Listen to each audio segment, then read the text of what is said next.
Romeo भूमिका। संत पौलुस ने रोम नगर की कलीसिया को ये पत्र विशेष उद्देश्य से लिखा था। उन्होंने धर्म प्रचार और प्रसार करने के लिए यात्रा की एक योजना बनाई थी। वह अपनी इस योजना के अनुसार रोम नगर की कलीसिया में सेवा कार्य करने वाले थे और तत्पश्चात वहां से कलीसिया की सहायता से स्पेन देश जाना चाहते थे।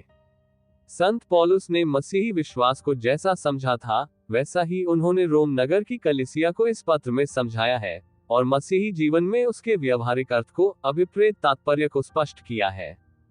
प्रस्तुत पुस्तक में संत पौलुस के संदेश की सर्वोत्कृष्ट अभिव्यक्ति हुई है।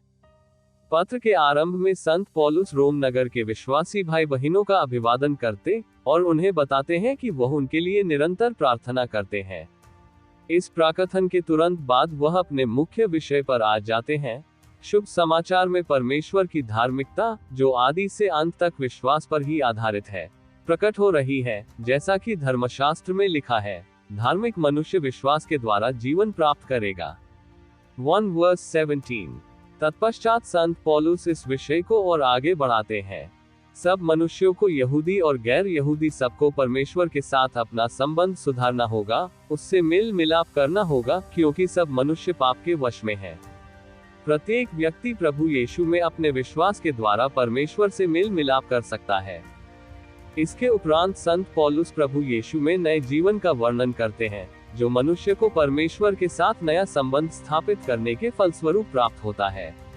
विश्वासी मनुष्य को परमेश्वर में शांति प्राप्त होती है और वह परमेश्वर के आत्मा द्वारा पाप और मृत्यु के अधिकार से मुक्त हो जाता है। अध्याय 5 से 8 तक संत पौलुस विश्वासी मनुष्य के जीवन में परमेश्वर के आत्मा के सामर्थ्य तथा परमेश्वर की व्यवस्था के अभिप्राय का विवेचन करते हैं। तत्पश्चात वह मनुष्य जाति के कल्याण हेतु बनाई गई परमेश्वर की योजना में यहूदी तथा गैर यहूदी कैसे सम्मिलित हो सकते हैं, इस समस्या का समाधान करने का भरसक प्रयत्न करते हैं। और अंत में वह समस्या का समाधान करते हुए इस निष्कर्ष पर पहुंचते हैं कि अनेक यहूदियों ने प्रभु यीशु को जो अस्वीकार किया था, वह परमेश्वर की योजना का ही एक अंत था, जिससे समस्त मनुष्य जाति प्रभु यीशु के माध्यम से परमेश्वर के अनुग्रह के सिंहासन के समीप लाए जा सके। संत पौलुस यह मानते हैं कि वे यहूदी प्रभु यीशु को सदा अस्वीकार नहीं करते रहेंगे। पुस्तक के अंत में संत पौलुस बताते हैं कि मसीही व्यक्ति को किस प्रकार अपना जीवन जीना चाहिए, अर्थात वह अपने पड़ोसी समाज में प्रेम के मार्ग पर कैसे चल सकता है।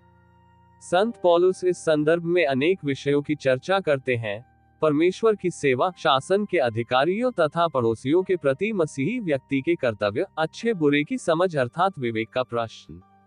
पत्र का उपसंहार करते हुए संत पौलुस कुछ व्यक्तियों के नाम अपना निजी नमस्कार लिखते हैं और अंतिम पदों में परमेश्वर की स्तुति।